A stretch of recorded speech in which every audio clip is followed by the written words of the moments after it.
ไฮไลท์ก็คือวางไข่5จุดบริเวณที่ผิวหน้านะ1 2 3 4นะคะ5จุดก็คือโหนกแก้มมันก็จะสวยปังอลังเวอร์แบบนี้นะคะสวัสดีค่ะตอนนี้นะคะก็กลับมานั่งที่เดิมเป็นที่เรียบร้อยแล้วนะคะทุกคนจะสังเกตว่าตาสองข้างนะคะการกรีดอายไลเนอร์ไม่เหมือนกันนะเพราะฉะนั้นวิธีติดขนตาปลอมถึงแม้จะติดอันเดียวกันนะมันก็จะดูเป็นคนละทรงนะคะมันก็จะดูเป็นตาคนละแบบนะคะแล้ววันนี้ก็จะขอแบบเหมือนเติมนะคะเติมตาก่อนนะคะเพื่อที่จะไปสู่การปัดแก้มนะคะแล้วก็ไฮไลท์นะคะขอเติมตานะคะด้วยสีน้ำตาลเข้มทุกคนจะได้ทำให้ตาดูมีเบ้าตาที่ลึกขึ้นนะคะอันนี้คือไม่ได้ใช้สีอะไรเลยนะใช้แค่ที่ทุกคนเห็นเลยนะคะเป็นแท่งของ Etudiant นั้นนะคะ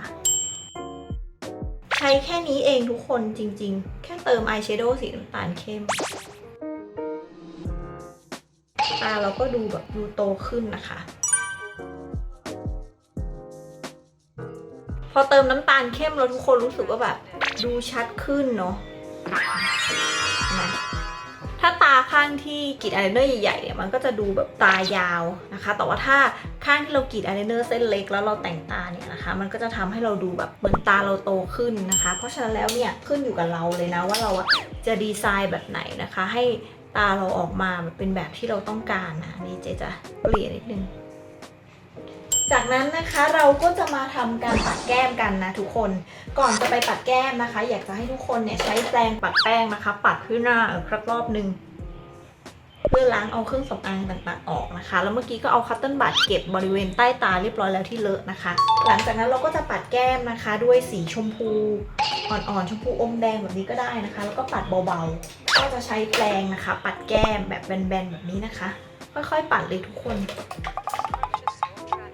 เวลาปัดแก้มนะคะเราก็จะปัดตรงบริเวณที่เป็นหน้าแก้มนิดนึงนะคะแล้วก็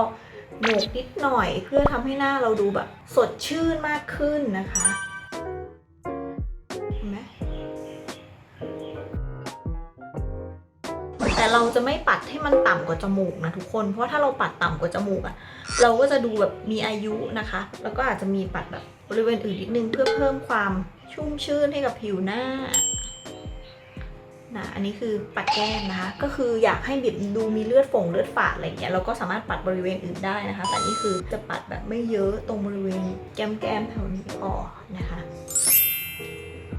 หลังจากนั้นค่ะทุกคนเราก็จะมาทำการไฮไลท์นะคะไฮไลท์ก็คือวางไข่5จุดบริเวณที่ผิวหน้านะอันนี้ครูจอยครูโรสแห่ง Sister Makeup กล่าวไว้กรณีนะคะที่เป็นบริเวณตรงโหนกคิ้วตาอะไรพวกนี้นะคะเราก็จะใช้ไฮไลท์นะคะทุกคนมันก็จะมีหลายแบบให้เลือกนะแล้วแต่เราจะเลือกเลยแต่วันนี้เจ๊จะเลือกเป็นไฮไลท์สีทองกับชมพูแล้วกันเพื่อให้หน้าเราดูแบบฉ่ำๆนะคะ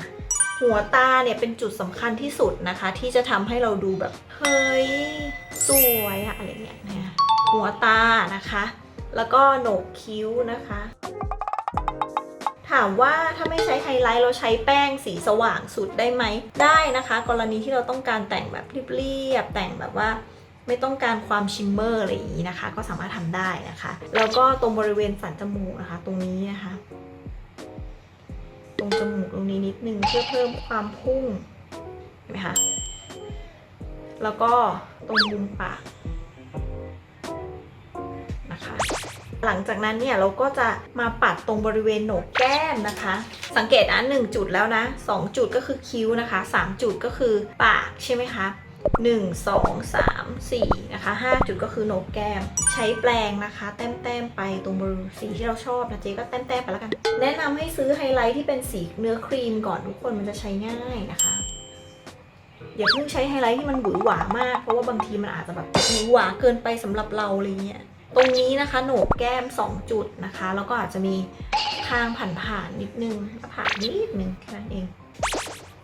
นี่นะคะก็จะทำให้หน้าเราดูแบบดูมีมิติมากขึ้นนี่นะคะอย่าให้ไฮไลท์เกินบริเวณนะทุกคนถ้าไฮไลท์เกินบริเวณหน้าเราคือจะแบบว่าเกินที่แล้วมันก็จะดูไม่สวยนะคะอันนี้คือเบสิกเลยนะทุกคนแล้วก็พอจบไฮไลท์ทุกอย่างเสร็จสิ้นก็จะมาทาลิปกันนะคะเดี๋ยวให้ดูเมคอัพก่อนเห็นไหมทุกคน โครงหน้าชัดนะคะสันจมูกมานะคะตาก็คือขึ้นอยู่ทุกคนชอบเลยนะว่าจะกรีดอายไลเนอร์ใหญ่หรือเล็กนะคะการกรีดแบบ everyday look เจ๊ยังคงแนะนำให้ใช้แบบเป็นดินสอแบบนี้นะสีน้ำตาลก็ได้นะคะถือว่าแบบให้ความเป็นธรรมชาติสูงมากนะคะหลังจากนั้นเนี่ยหางคิ้วนะคะเราอาจจะรู้สึกว่ามันจืดไปใช่ไหมเราก็เติมได้นะถ้าอยากจะเติมเลยก็คือเติมได้หมดเลยทุกคนแล้วแต่ชอบแล้วก็ทาลิปแล้วก็จะจบละนะคะถ้าเติมหางคิ้วมันก็จะแบบยิ่งคมนี่นะคะเราก็มาทาลิปกันนะคะทีนี้ก็แล้วแต่เราจะเลือกเลยนะคะว่าเราจะทาลิปสีอะไรนะคะส่วนใหญ่ถ้าแต่งตาโทนน้ำตาลมันก็ทาได้ทุกโทนเลยนะวันนี้เจ๊ก็จะทาเป็นลิปอันนี้ดีกว่าสีลาเต้นะคะลิปอาร์พูดง่ายๆก็คือมันจะเป็นสีนูดๆหน่อยนะคะนูดนะคะ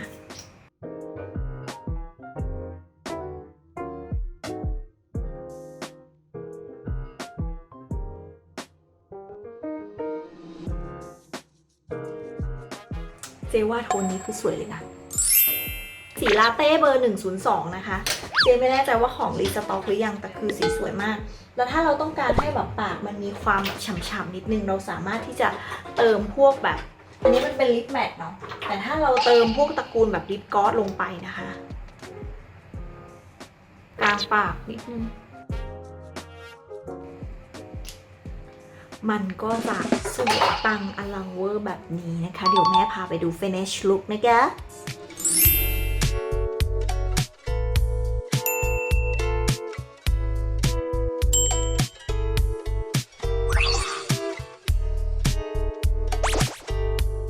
ทุกคนคะแล้วนี่นะคะก็เป็นเมคอัพพาร์ทเบื้องต้นนะคะที่อาได้ทำให้กับทุกคนนะคะก็ได้ในเรื่องของงานผิวนะคะได้ในเรื่องของงานคิ้วนะคะได้ในเรื่องของงานตานะคะเรื่องของการกรีดอินเนอร์ไลเนอร์นะคะที่เป็นแบบดินสอนะคะแล้วก็การกรีดแบบเป็นแท่งนะคะเป็นเมจิกเป็นแท่งนะคะแล้วก็ในเรื่องของเชดดิ้งไฮไลท์หน้าพุ่งนะคะแล้วก็ได้ในเรื่องของการทาลิปนะคะอันนี้ก็เป็นลุคหนึ่งนะคะที่ครีเอทเพื่อที่จะให้ทุกคนได้แบบเอาไอเดียในการแต่งหน้าแบบนี้นะคะไปลองอัดแอปใช้นะคะกับสิ่งที่ตัวเองชอบนะแต่วันนี้คือสิ่งที่จะชอบที่สุดก็คืองานคิ้วนะคะซึ่งมันเป็นงานคิ้วอุยที่ใช้มาสคาร่าในการปัดนะคะแล้วก็งานตาเนี่ยการกรีดไลเนอร์เนี่ยอาจจะมีการผิดพลาดบ้างเพราะว่าไม่ค่อยใช้ไลเนอร์แบบเป็นปากกานะคะในการเขียนโดยตรงสักเท่าไหร่ส่วนใหญ่จะใช้ในการแบบตกแต่งเติมเอาอะไรอย่างนี้นะคะมันก็จะทำให้มันดูเป๊ะขึ้นนะคะแต่โดยภาพรวมของลุคนี้คือเจ๊ก็ชอบนะเพราะว่าเจ๊รู้สึกว่ามันเป็นลุคที่แต่งได้ง่ายนะคะแล้วเป็นลุคที่ไม่ต้องเน้นว่าแบบสีสันจัดจ้านแต่เป็นลุคที่แต่งได้ทุกฤดูกาลแล้วไม่มีวันตายจริงๆนะคะกล้าพูดนะคะนี่นะคะก็ฝากทุกคนนะคะลองไปดูทุกคลิปนะคะแล้วก็อยากได้เคล็ดลับอะไรเพิ่มเติมนะคะไอเดียในการแบบแต่งหน้าในแต่ละจุดยังไงเพิ่มเติมก็อัปเดตเจ๊มาเนาะเจ๊จะได้ทำเพิ่มให้นะคะในส่วนที่ติดค้างอยู่ก็จะมีในส่วนของงานคิ้วนะคะที่เป็นงานเขียนแบบง่ายนะคะแต่วันนี้จะเป็นงานเขียนแบบเป๊ะนะคะซึ่งเป็นลายมือของเจ๊เนาะนะคะซึ่งทุกคนอาจจะลองไปเขียนดูนะคะแค่เขียนคิ้วดูคลิปนี้ก็คือคุ้มค่ามากๆแล้วนะคะงานลงรองพื้นงานเชดดิ้งงานไฮไลท์ก็เช่นกันนะคะทุกคนดูมันทั้งหมดที่ทำมาก็คือจะมีความเป็นธรรมชาติสูงมากนะคือบอกได้เลยว่าถ้าแต่งได้แบบที่สอนไปอันนี้ทุกคนจะแฮปปี้มากๆเลยนะคะทุกคนสามารถที่จะไปเปลี่ยนลิปสติกนะคะตามสีที่ตัวเองชอบได้เลยเนาะก็หวังว่าทุกคนจะชอบนะคะแล้วก็จะฝากนะคะถ้าเกิดอยากได้อะไรเพิ่มเติมคืออินบ็อกซ์ทักเจ๊มาหรือว่าพิมพ์คอมเมนต์นะคะมาบอกเจ๊ได้เลยเนาะวันนี้นะคะก็ขอบคุณทุกคนแล้วก็ขอบคุณทุกคนเลยที่ดูมาทุกคลิปนะดูตั้งแต่ EP แรกจนถึง EP จบเลยนะคะแล้วเดี๋ยวเจ๊จะมาทำให้อีกนะโอเคไหมขอบคุณมากนะคะอย่าลืมไปแต่งตามกันล่ะนะคะวันนี้ลาไปก่อนนะบ๊ายบาย